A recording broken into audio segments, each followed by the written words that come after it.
Olá, boa noite.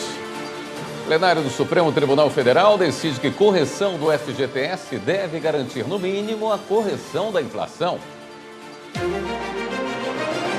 O Supremo determina que o governador do Rio de Janeiro, Cláudio Castro, preste esclarecimentos sobre a operação policial no Complexo da Maré.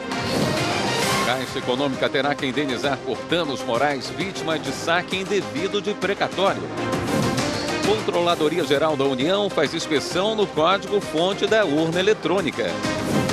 Polícia Federal faz operação para desarticular organização criminosa suspeita de desviar recursos do fundo partidário e eleitoral. E ainda, a ação emergencial do Judiciário Gaúcho para a recuperação de documentos das pessoas atingidas pela enchente. O Jornal da Justiça desta quarta-feira, 12 de junho, começa agora.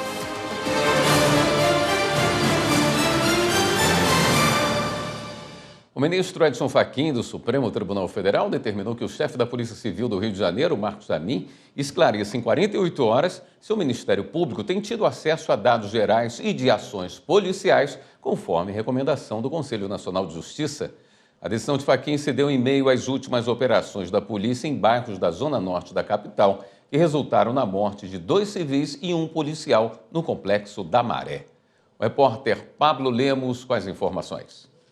O chefe da Polícia Civil do Rio de Janeiro, Marcos Amin, precisa explicar se foi providenciado um canal próprio e sistematizado, com dados estruturados e confiáveis para serem acompanhados em tempo real pelo Ministério Público. O secretário de Estado tem 48 horas para atender a determinação do ministro Edson Fachin, do Supremo Tribunal Federal. Ao decidir sobre o assunto nesta quarta-feira, Fachin teve como base um relatório do Conselho Nacional de Justiça que recomenda o compartilhamento de informações policiais com o MP para controle externo da atividade policial. O parecer do CNJ foi elaborado por um grupo de trabalho instituído pelo próprio ministro. Fachin determinou ainda que a Polícia Civil indique especificamente, em caso afirmativo, quais são as informações que estão sendo disponibilizadas e qual é o modo pelo qual dados brutos e microdados produzidos pelas forças policiais estão sendo remetidos ao Ministério Público. A determinação de Fachin atende a um pedido do PSB e da Defensoria Pública do Estado do Rio. A petição é para que haja cautela sobre os limites de uso de força letal se houver uma operação nos próximos dias no Complexo da Maré, onde 2 civis e 1 policial foram mortos em uma ação da polícia. Dentro da mesma petição, o ministro já havia determinado que o governador do Rio de Janeiro, Cláudio Castro, preste informações sobre ações policiais em bairros da zona norte do Rio de Janeiro. O PSB e a Defensoria Pública pediram também que a Polícia Civil esclareça, entre outros pontos, se o Ministério Público foi previamente comunicado sobre a Operação na Maré e se todos os policiais envolvidos na operação usavam câmeras nos uniformes. O pedido do PSB e da Defensoria Pública do Estado foi feito dentro da ação que impôs limites à atuação de policiais em favelas do Rio durante a pandemia da Covid-19. O assunto é de relatoria do ministro Edson Fachin. Este ano, ele recebeu o relatório final do CNJ sobre a letalidade policial no Estado e contou que pretende levar o caso para julgamento no plenário da Corte ainda este ano. O Supremo Tribunal Federal está recebendo representantes de vários tribunais do país para a 4ª edição do projeto Imersão, Precedentes na Prática. O evento começou no Superior Tribunal de Justiça e vai até amanhã aqui no STF. Os detalhes com a repórter Carolina Chaves. 14 representantes que vieram dos tribunais dos estados de Pernambuco, Roraima e do Tocantins, além do Tribunal Regional Federal da 2ª e da 5ª Regiões, participam da 4ª edição do projeto Imersão, Precedentes na Prática no Supremo, em parceria com o Superior Tribunal de Justiça.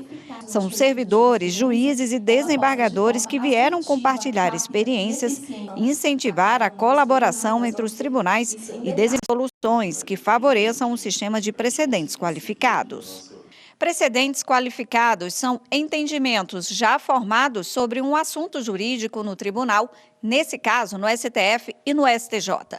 Esse precedente qualificado é importante porque agiliza o andamento processual ao aplicar os mesmos entendimentos nos processos pendentes e futuros que já foram decididos pelos magistrados em ações sobre o mesmo tema.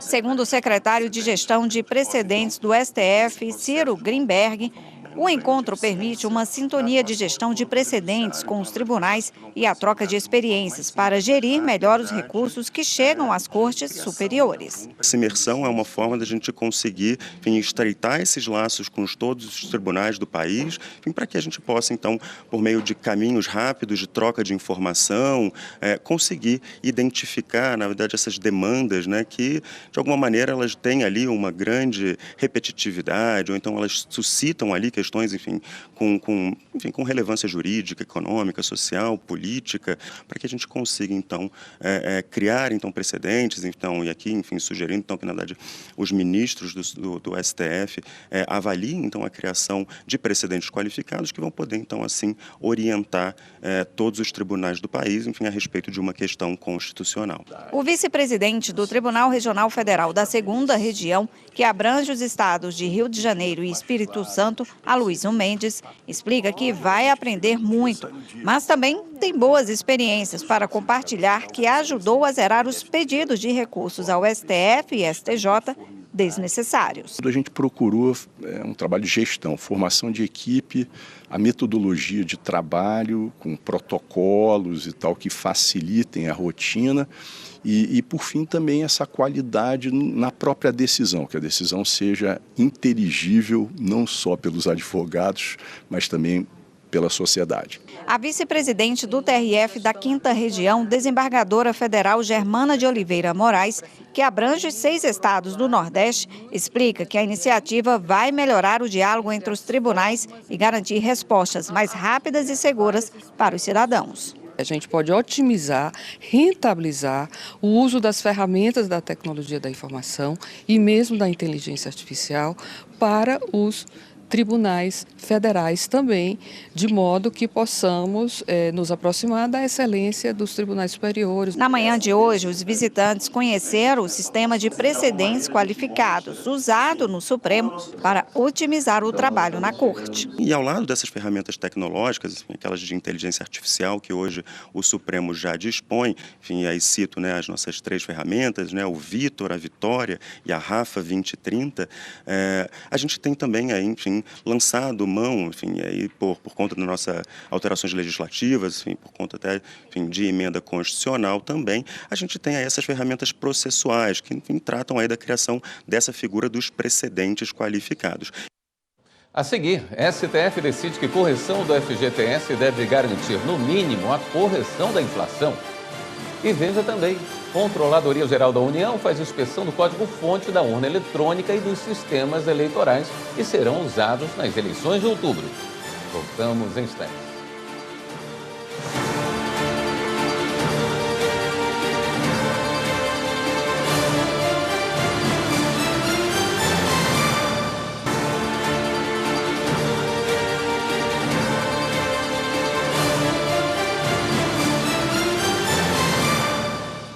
O Supremo Tribunal Federal, por maioria, decidiu que a correção do FGTS deve garantir, no mínimo, o valor da inflação.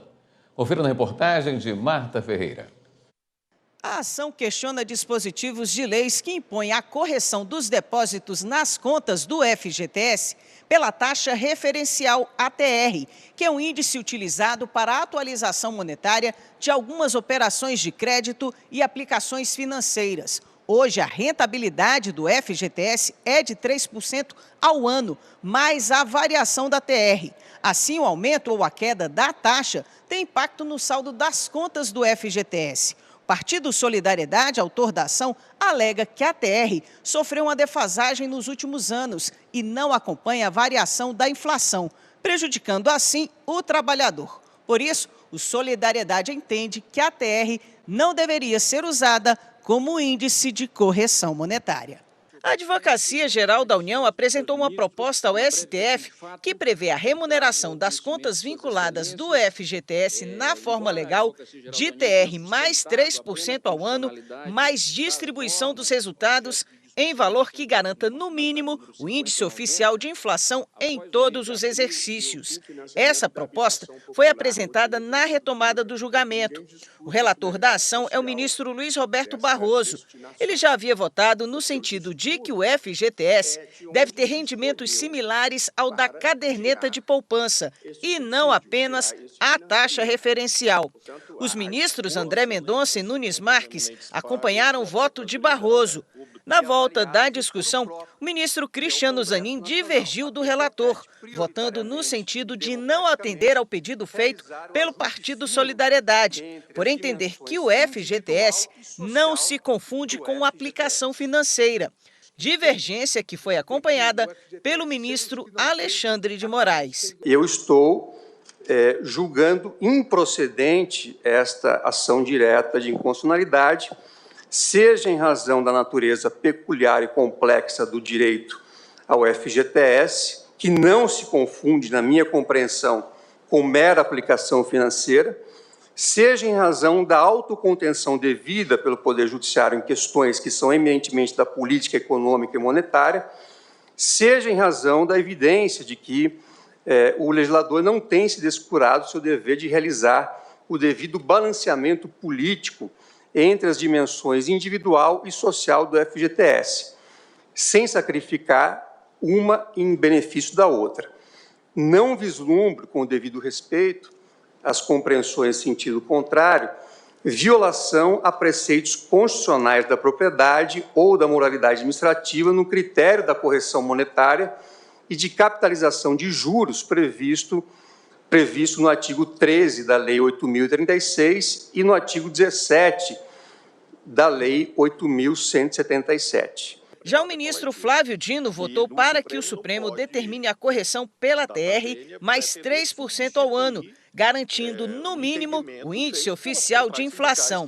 Esse modelo segue o acordo fechado pelo governo com parte das centrais sindicais. TR 3%, distribuição de resultados, assegurado o piso, índice oficial de inflação, IPCA. Esse é o passo, ministro Barroso, que, sob a presidência de Vossa Excelência, está, a meu ver, sendo dado. É uma conquista, um patamar mais alto em todos os exercícios, mas sem efeito retroativo, deixando claro que é efeito prospectivo, ex nunc, sem nenhum tipo de senão, sem nenhum tipo de condicionamento, em nome daqueles valores a que fiz alusão, da previsibilidade, da estabilidade, etc., lembrando que há relações contratuais em curso, há contratos em vigor com dinheiro do FGTS. O ministro Edson Fachin acompanhou o voto do relator.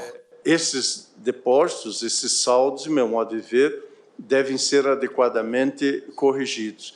Não me parece que seja possível cometer esta grave injustiça com os saldos que estão à conta dos trabalhadores brasileiros. E essa mensuração de classes dos quantitativos dos depósitos em caderneta de poupança é um argumento efetivamente relevante. A Controladoria Geral da União fez inspeção do código-fonte da urna eletrônica e dos sistemas eleitorais que serão utilizados nas eleições de outubro. Mariana Fabre tem as informações. 3 representantes da CGU vão examinar o código-fonte da urna eletrônica e dos sistemas eleitorais até sexta-feira.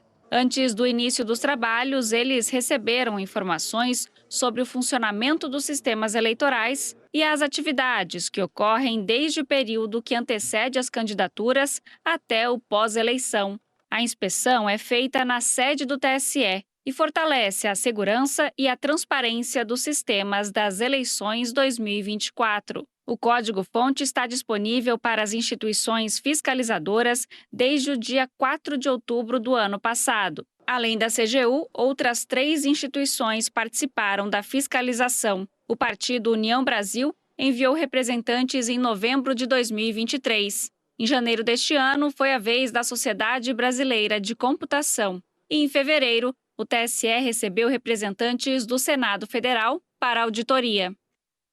O Procurador-Geral de Justiça de Minas Gerais, Jarbas Soares Júnior, tomou posse hoje como presidente do Conselho Nacional dos Procuradores Gerais. Com quase 25 anos de carreira no Ministério Público, o procurador atuou em casos importantes, como os acordos de Brumadinho e a negociação da dívida do Estado de Minas Gerais com os municípios. O repórter Evelyn Araújo acompanhou. Jarbas Soares Júnior assume o Conselho Nacional dos Procuradores Gerais para a gestão 2024-2025. O novo presidente do CNPG já traçou as metas de trabalho para o próximo ano. A ideia nossa é dar uma organizada junto com os procuradores gerais nesse modelo de Ministério Público mais voltado para resultados do que para processos.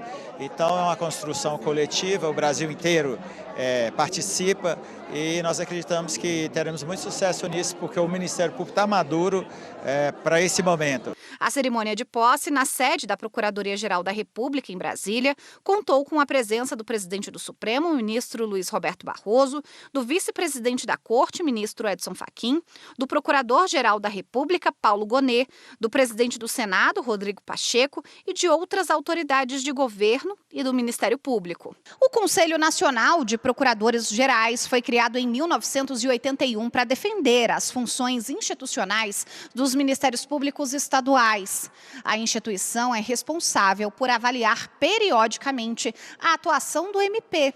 As eleições para a gestão do Conselho ocorrem a cada 2 anos. Jarbas Soares Júnior é integrante do Ministério Público desde 1990, quando assumiu o cargo de promotor de justiça.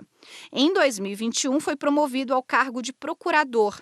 Jarbas Soares Júnior foi membro do Conselho Superior do Ministério Público e, desde 2022, é Procurador-Geral de Justiça do Estado de Minas Gerais.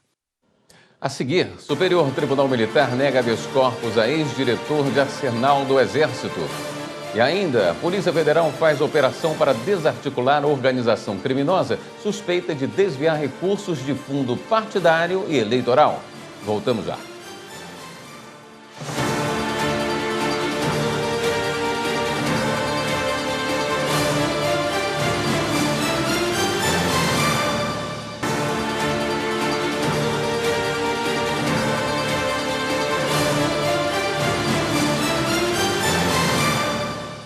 Com a autorização da Justiça Eleitoral do Distrito Federal, foi realizada hoje a Operação Fundo do Poço contra o desvio dos fundos partidário e eleitoral nas eleições de 2022 do Partido PROS, que no ano passado foi incorporado ao Solidariedade.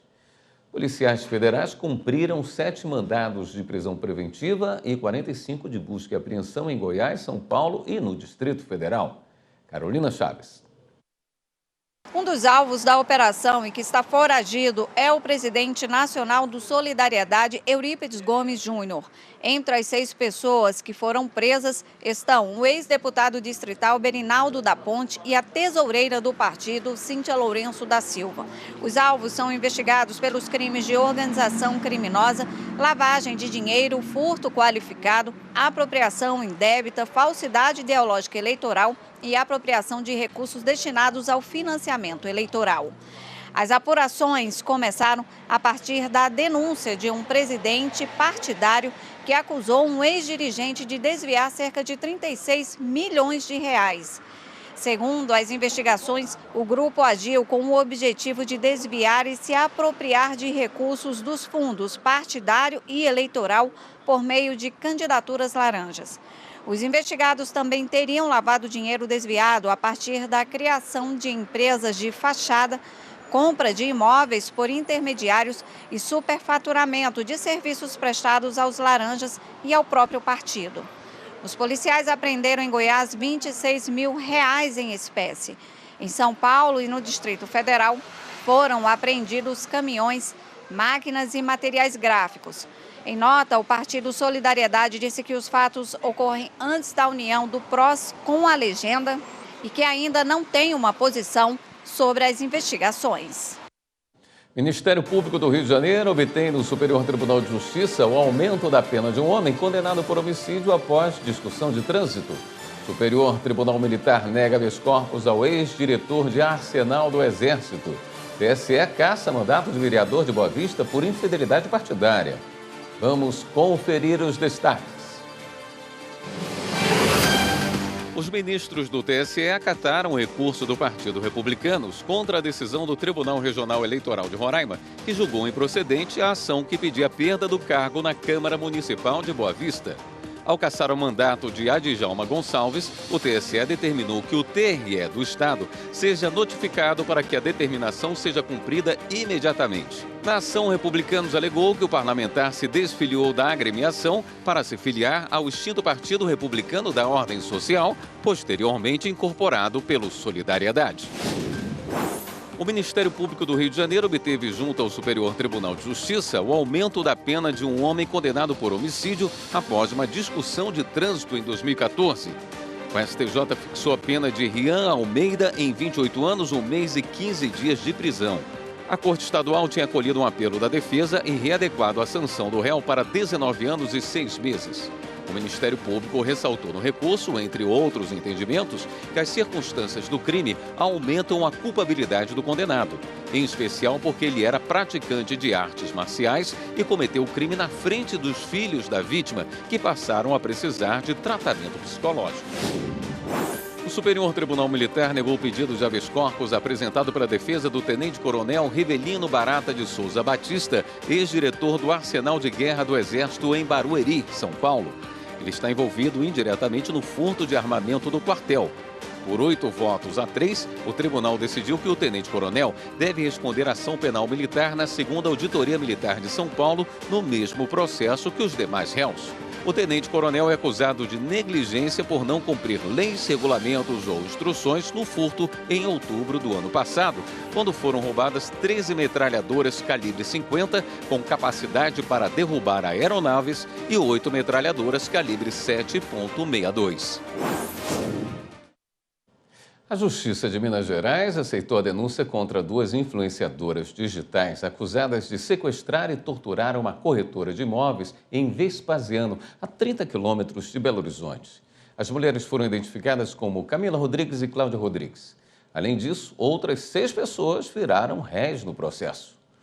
O grupo, que ostentava uma vida de luxo nas redes sociais, tinha sido indiciado em maio pela Polícia Civil por organização criminosa, lavagem de dinheiro e tráfico de drogas. De acordo com o inquérito, o crime contra a corretora ocorreu em abril num condomínio de alto padrão. Foi a própria vítima quem fez a denúncia. O Superior Tribunal de Justiça restringiu à esfera criminal a proibição de atuação de um advogado investigado por supostamente integrar uma organização criminosa. Quem explica o caso é Bruno Silveira. O Tribunal de Justiça do Pará manteve a suspensão do exercício da profissão do advogado em qualquer área do direito. No Superior Tribunal de Justiça, a 6ª turma deu parcial provimento ao recurso ordinário para restringir a atuação do advogado apenas na esfera criminal, além de vetar o acesso dele a qualquer estabelecimento prisional. A investigação apontou que advogados estariam usando prerrogativas para beneficiar de forma ilegal o PCC no estado do Pará. O advogado suspeito teria assinado 16 petições para presos aos quais não tinha relação, que foram pagas com dinheiro da organização criminosa, além de se comunicar com detentos sem estar habilitado nos processos.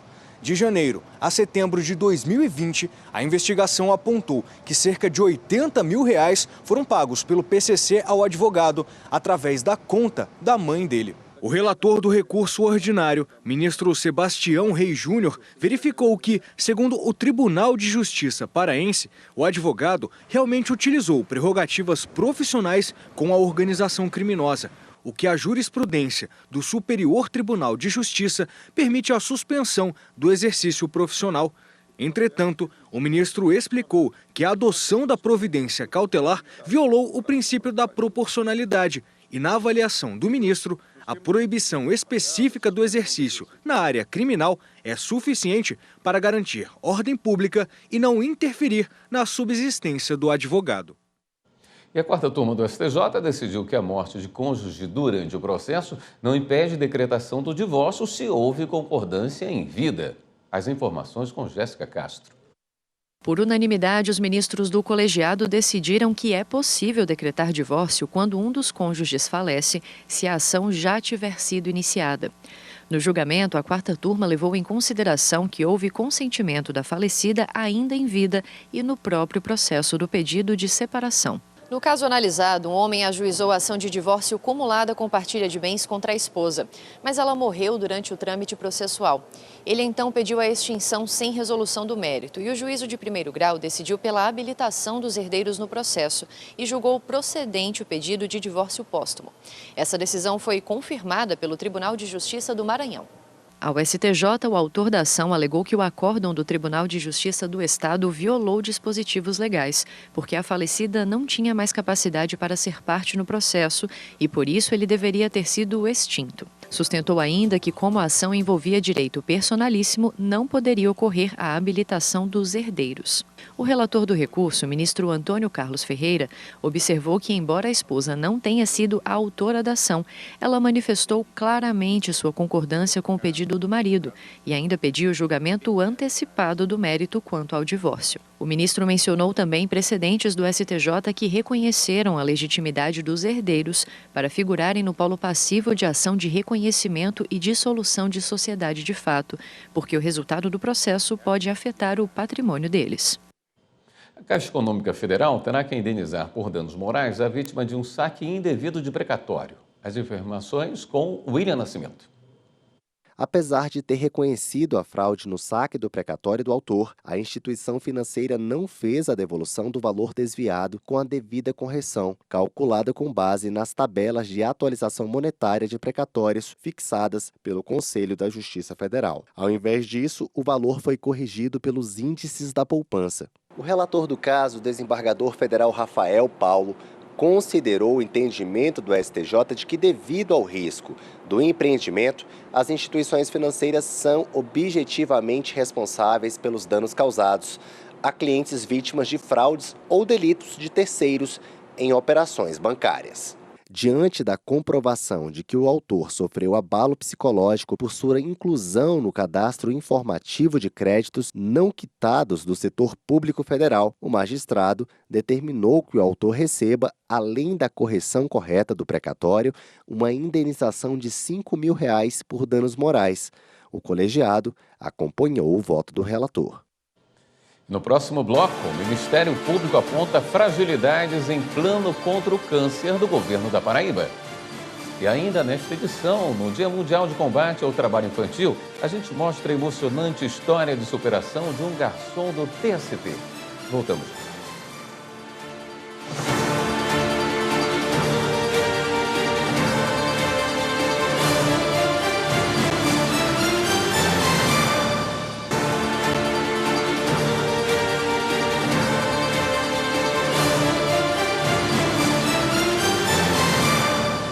O Ministério Público Federal apontou fragilidades e insuficiências no Plano Paraíba contra o Câncer, proposto pelo governo estadual. As informações com Márcio Fontinelli. A Secretaria de Saúde da Paraíba entregou ao Ministério Público Federal um plano de ações para organizar e aumentar o atendimento aos pacientes com câncer no estado.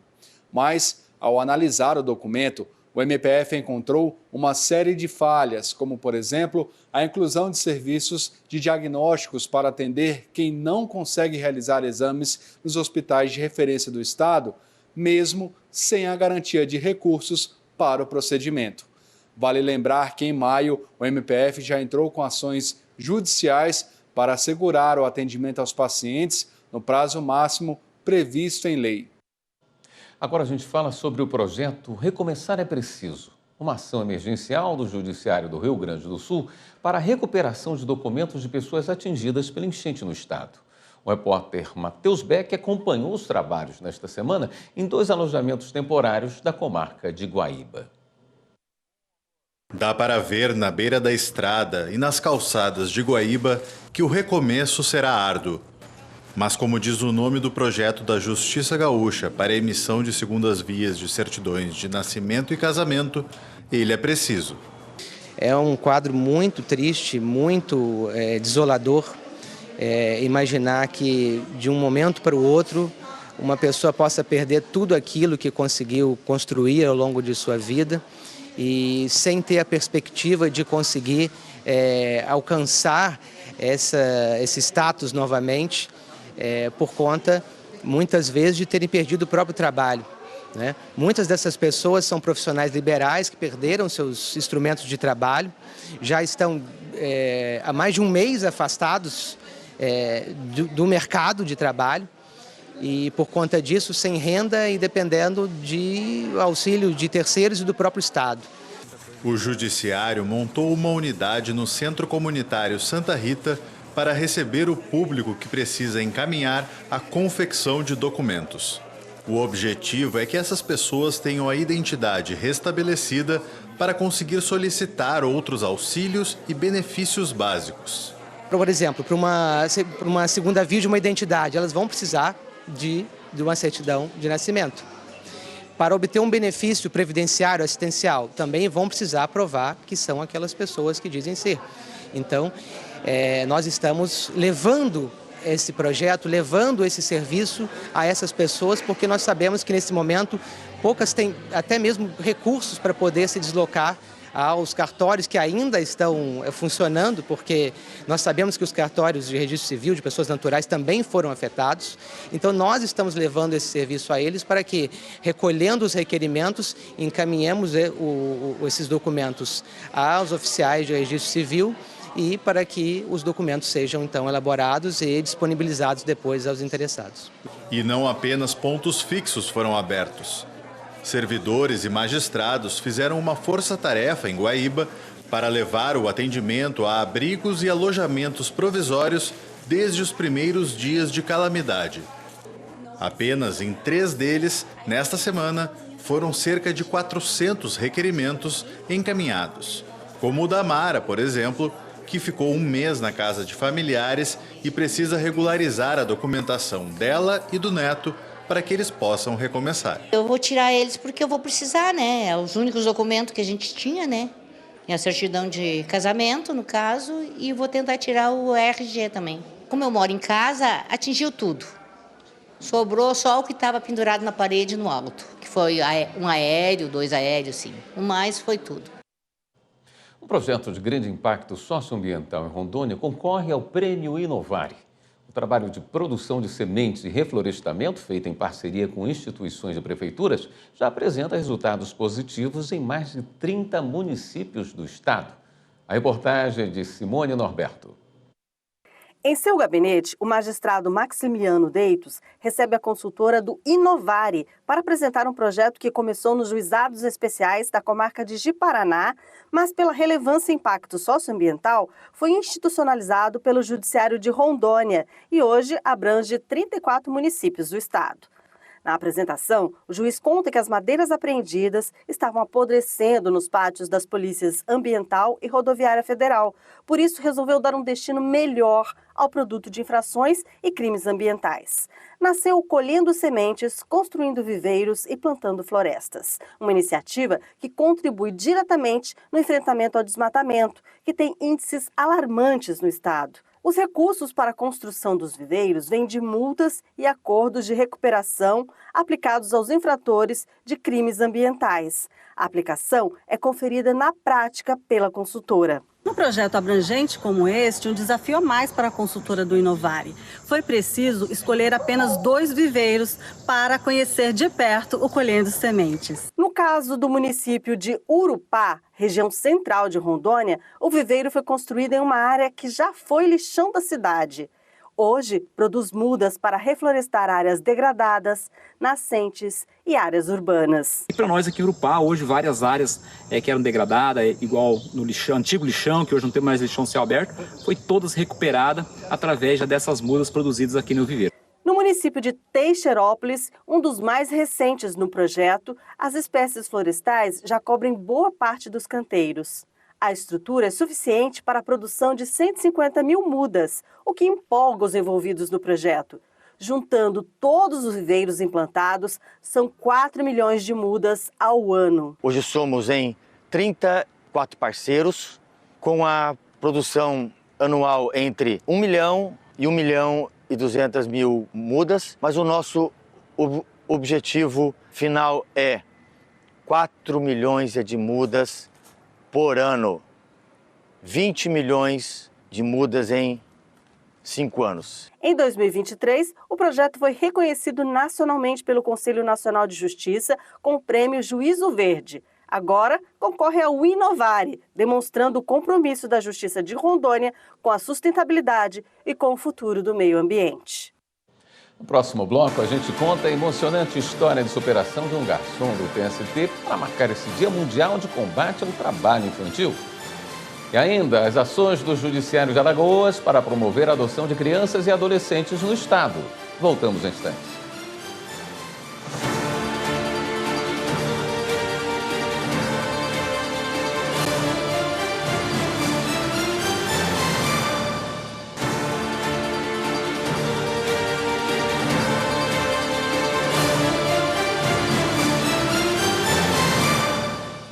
No interior de Alagoas, um encontro reuniu casais interessados em adotar e representantes do Tribunal de Justiça. A iniciativa ajuda crianças e adolescentes a ganhar um novo lar. Repórter Lídia Lemos. Juntos há 6 anos, Vanessa e João estão desde janeiro na espera por um filho adotivo.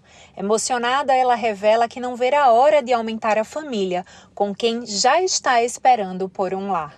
Está naquela expectativa, não sabemos quem vem, qual a faixa etária de idade que vai vir, porque a gente quer bebê, mas queríamos que fosse recém-nascido, mas não é tão simples assim. Agora mesmo, quando estava explicando no curso, é aquela expectativa. Vai dar certo, já ele chega. Vai sim. Eles participaram do primeiro encontro regional de adoção promovido pelo Tribunal de Justiça de Alagoas, em Arapiraca. O evento aconteceu no shopping da cidade e reuniu profissionais que trabalham com a temática em Arapiraca e em toda a região, além de pretendentes à adoção. Nós fizemos um encontro regionalizado, nós trouxemos para o interior do estado essa difusão da cultura da adoção. O objetivo é capacitar a rede de proteção, mas além disso, a gente quer explicar alguns temas específicos. O principal deles é como fazer uma adoção legal, segura e para sempre. Qual o passo a passo, o que a população deve fazer, quem ela deve procurar. Nosso objetivo é difundir conhecimentos e fortalecer a cultura da adoção. Durante a abertura oficial do evento, o corregedor de Justiça, Domingos Neto, destacou a importância de trazer a discussão sobre a adoção para o interior do estado. A adoção é um tema sensível, é um tema que requer uma atenção especial do Judiciário. E é isso que nós estamos fazendo através da coordenação da Infância e Juventude. O prefeito de Arapiraca, Luciano Barbosa, também enalteceu a proposta do Judiciário de interiorizar o encontro estadual de adoção. É importante demais que se faça isso, eu fico muito feliz porque muita gente não conhece os termos de adoção, não conhece como legalizar um processo de adoção e tem essa oportunidade agora. Então eu fico muito satisfeito em saber que isso saiu de Maceió e ganhou o estado de Alagoas, não só o município de Arapiraca. Por aqui a gente sabe que passa muita gente de todo o agreste, de todo o sertão alagoano. Então é uma atividade importante do Tribunal de Justiça e a gente só tem que reconhecer e agradecer. Pretendentes à adoção conheceram os vídeos do projeto Adoções Possíveis, que estimula a adoção tardia, e ouviram sobre a importância da adoção adequada e de todos os trâmites necessários para que ela aconteça. O encontro contou ainda com uma exposição fotográfica que retrata o amor e a felicidade de famílias construídas através da adoção. Hoje é o Dia Mundial de Combate ao Trabalho Infantil. Data importante para despertar na sociedade reflexões sobre os direitos fundamentais das crianças. Uma infância sem educação, alimentação, saúde e lazer pode deixar marcas para a vida inteira. Vamos mostrar a história do Maurício de Jesus Luz. Depois de uma infância de muito sofrimento, ele deu a volta por cima e conquistou todos os direitos de um trabalhador previstos na legislação brasileira. Eu fui uma criança abandonado pela minha mãe. O motivo eu não sei o qual. Eu tinha 8 meses.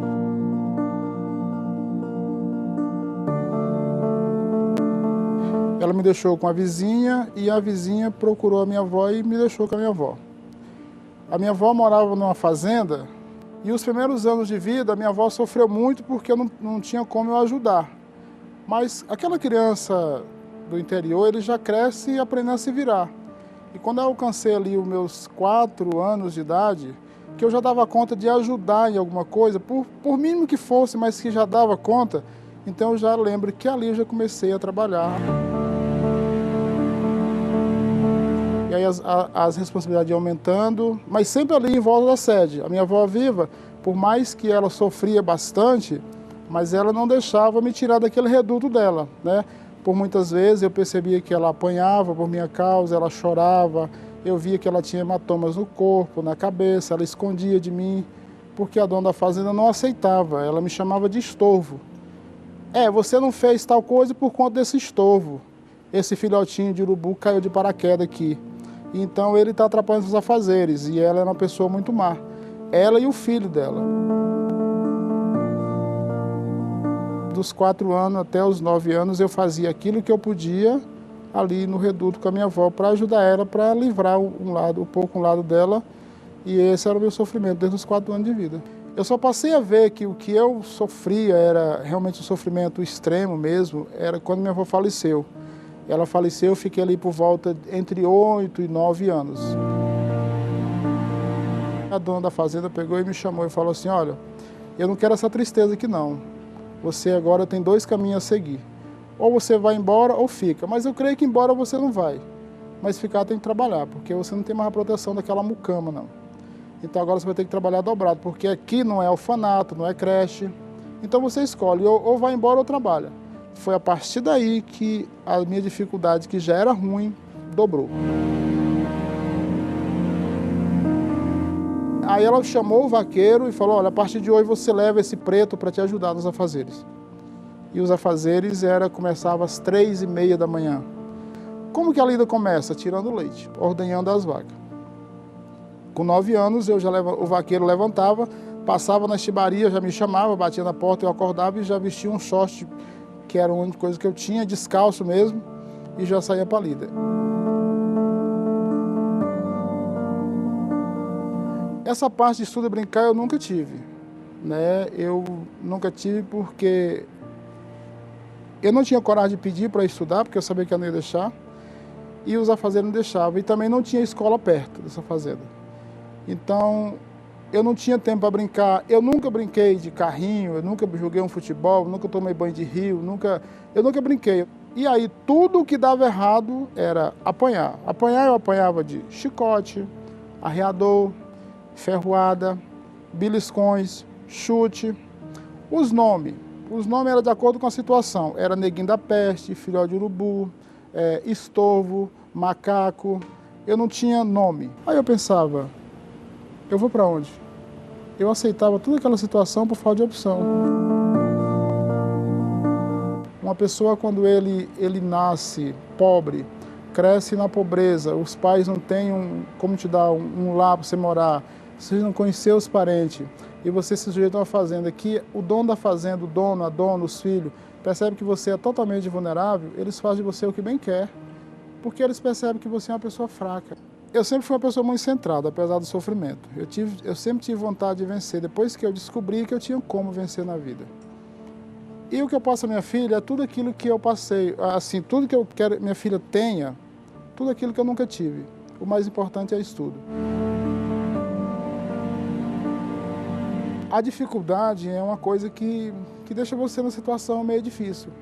Então, eu mostro à minha filha, o caminho é o estudo, porque eu sofri bastante.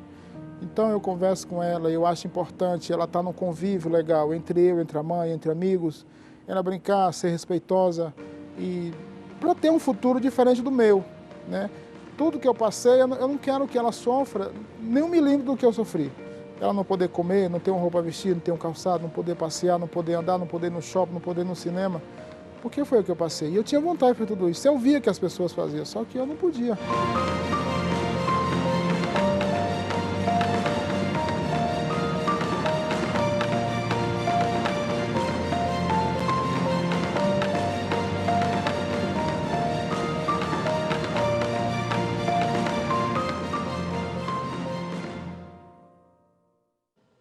O Jornal da Justiça fica por aqui. Na sequência, você acompanha o programa Artigo 5º, que vai falar sobre alienação parental. E na Rádio Justiça, fique com a Voz do Brasil. Uma ótima noite para você. Até amanhã.